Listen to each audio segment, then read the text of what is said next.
एक छोटे से गांव में एक किसान रहता था जिसका नाम हरिहर था। वह एक साधारण किसान था, लेकिन उसकी मेहनत और ईमानदारी में कोई कमी नहीं थी। हरिहर का एक छोटा सा खेत था जो वह अपने परिवार के साथ मिलकर खेती करता था। उसकी जिंदगी की सबसे बड़ी खुशी यही थी कि उसकी मेहनत से उगाई हुई फसल उसके परिवार की भूख मिटाती थी और गांव के लोगों के लिए भी उनका योगदान करता था। एक वर्ष गांव में भारी सूखा पड़ा। आसमान में बादल नहीं थे और बारिश की कोई संभावना नहीं थी। हरिहर का खेत पानी की कमी से तड़प रहा था। उसकी पूरी फसल सूखने लगी और वह बेचैन हो गया। उसने अपने खेत में जितनी मेहनत की थी, वह सब अब बर्बाद होने जा रही थी। उस समय उसे अपने बच्चों और पत्नी के चेहरों पर चिंता और डर के निशान साफ दिखने लगे थे।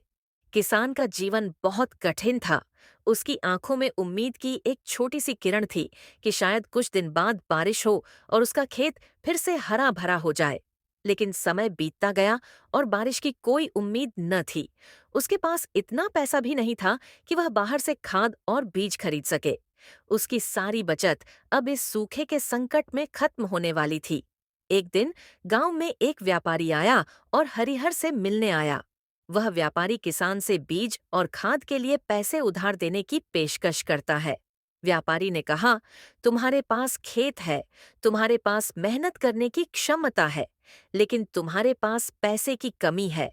मैं तुम्हें उधारी पर बीज और खाद दे सकता हूँ, लेकिन तुम्हें इसे वसूल करने के लिए मुझे मुनाफा देना होगा। हरिहर ने मन में सोचा, मुझे इस संकट से बाहर निकलने के लिए कोई रास्ता चाहिए, लेकिन क्या यह सही है कि मैं व्यापारी से उधारी लूं? वह दिन रात इस पर सोचता रहा। अंत में उसने यह तय किया कि वह व्यापारी से बीज और खाद लेकर अपनी किस्मत को एक और मौका देगा। जब हरिहर ने व्यापारी से बीज और खाद लिया, तो उसने एक नई योजना बनाई। उसने पहले से ज्यादा मेहनत और समर्पण के साथ खेत में काम करना शुरू किया। वह सुबह से लेकर शाम तक खेत में काम करता और पूरी तरह से अपने काम में जुटा रहता। उसने यह भी सुनिश्चित किया कि वह पूरी तरह से जैविक खेती करे, ताकि उसका खेत ज्यादा उत्पादक हो सके और पर्यावरण पर भी बुरा असर न पड़े। इस बार हरिहर ने विभिन्न प्रकार के बीज लगाए थे जो सूखे से भी अधिक प्रतिरोधक थे। उसने बारिश का इंतजार किया, लेकिन साथ ही खेत में पानी की बचत करने के लिए विभिन्न उपायों को अपनाया।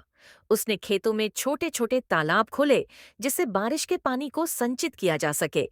इसके अलावा उसने वर्षा जल संचयन प्रणाली का भी निर्माण किया।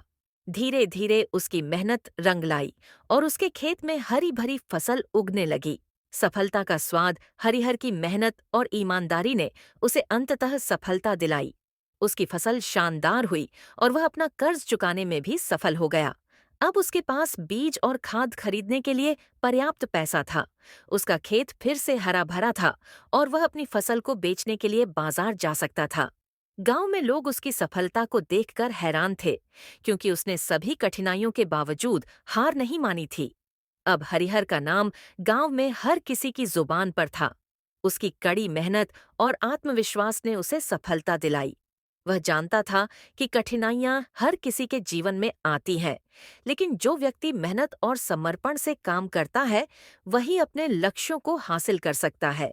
हरिहर की सफलता ने गांव के अन्य किसानों को भी प्रेरित किया। उन्होंने उसकी तरह अपनी खेती में बदलाव किया और उसने उन्हें खेती के नए तरीके बताए। वह दूसरों को भी सिखाने लगा कि कैसे वे पानी की बचत कर सकते हैं, कैसे जैविक खेती से अधिक फसल उगा सकते हैं और कैसे वे अपनी मेहनत से अपनी जिंदगी को बेहतर बना सकते हैं। हरिहर ने अपनी जिंदगी में जो कुछ सीखा था, उसे गांव के प्रत्येक किसान से साझा किया। अब गांव के किसान उसकी सलाह लेते थे और वह सब मिलकर खेती में नए प्रयोग करते थे। धीरे धीरे गांव में बदलाव आया और किसान एक दूसरे से मदद करने लगे। गांव में उधारी का लेन देन कम हुआ और लोग मिलकर अपने खेतों को और भी बेहतर बनाने की कोशिश करने लगे। हरिहर का सपना था कि वह अपनी मेहनत से न सिर्फ अपनी जिंदगी बेहतर बना सके, बल्कि पूरे गांव के किसानों की हालत भी सुधार सके। उसका सपना था कि गांव के प्रत्येक किसान को उसके जीवन में खुशहाली मिले। इसके लिए वह न सिर्फ खुद मेहनत करता, बल्कि दूसरों को भी सही दिशा दिखाता था।